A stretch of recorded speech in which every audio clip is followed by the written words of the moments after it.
ho aminareo any ry havana ny fahasoavana sy ny fiadanana avy amin'Andriamanitra ray sy Jesoa Kristy tompontsika. Amen.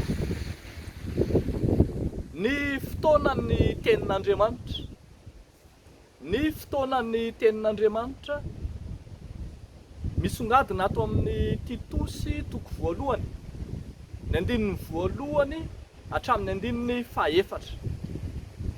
Ny fotoanan'ny tenin'Andriamanitra alohan'ny amalintsika ny hoe ny fotoana dia tsy maintsy faritantsika aloha ny votoatiny io tenin'Andriamanitra io. Ambara eto amin'ity soratra masina ity fa ny tanjon'ny tenin'Andriamanitra dia ny hahazahoana ny fiainana mandrakizay. Ny votoatin'ilay tenin'Andriamanitra dia ilay teny fampanantenana, ilay teny fikasan'Andriamanitra dia ny hamonjena ny olona rehetra. Ary mazava fa tanteraka tao amin'i Jesoa, tanteraka tao amin'i Jesoa zany teny fampanantenan'Andriamanitra zany. Omatsy ny ambaran'ny andininy faharoa hoe amin'ny fanantenana ny fiainana mandrakizay izay nampanantenain'Andriamanitra tsy mahay mandainga hatry ny fony fahagola.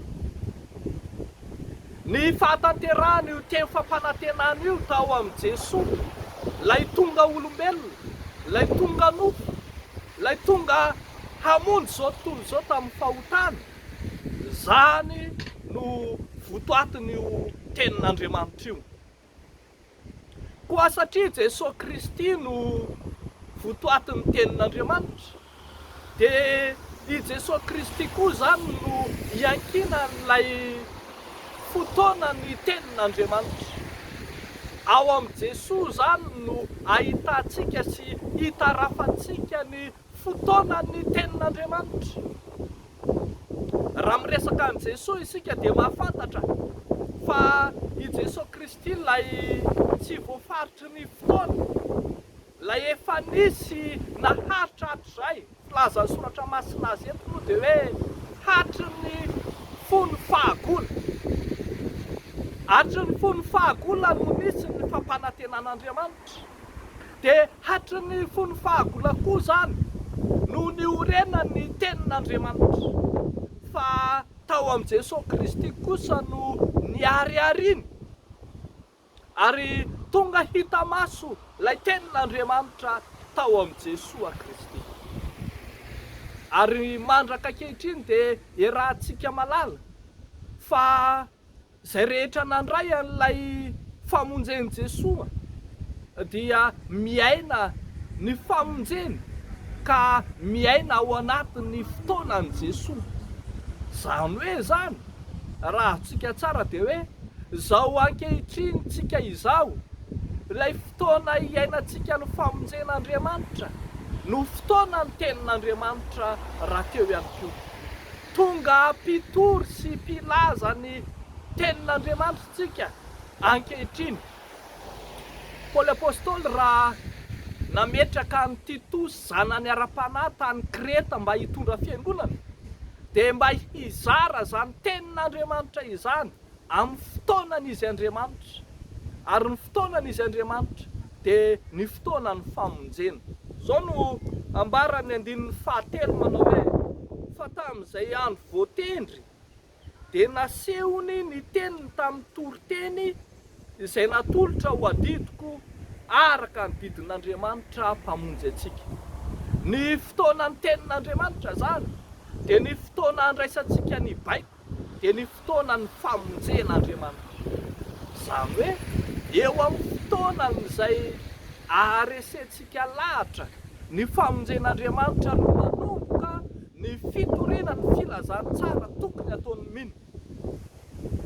Zany hafatra zany koa no efa nomeny Paoly amin'ny Timoty zanany ihany koa ara-panahy raha nanoratra ho an'ny fiangonana tany Efesosy izy, ny amin'ny Timoty, eo amin'ny Timoty faharoa toko voalohany ny andininy fahafolo dia hoy ny voalaza hoe fanaharihary ankehitriny tamin'ny nisehon'i Kristy Jesosy mpamonjy antsika izay na foana ny herin'ny fahafatesana ka ny filazany tsara no nampisehony mazava ny fiainana sy ny tsy fahalovana mandrakizay.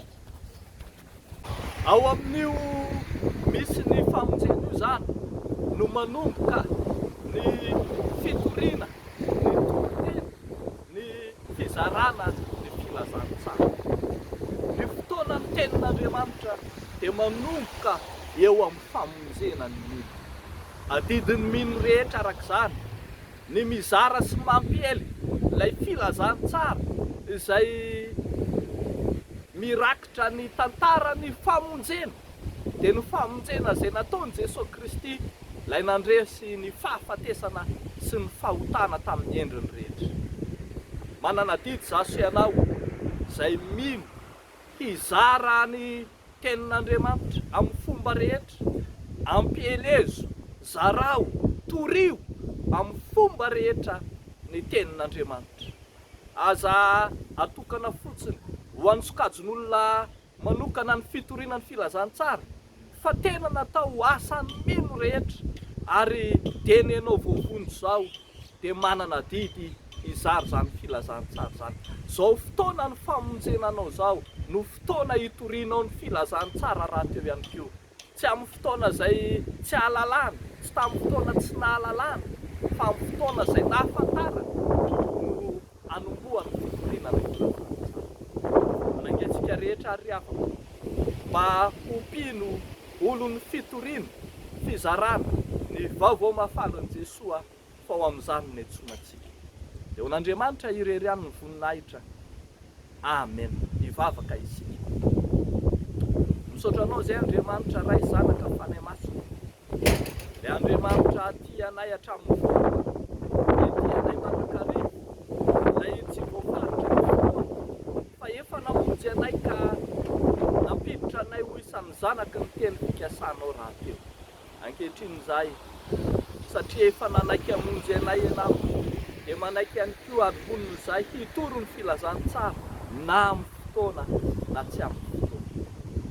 Baikonao raha teo zany ka dia indro tanterahanay amin'ny fanetretena.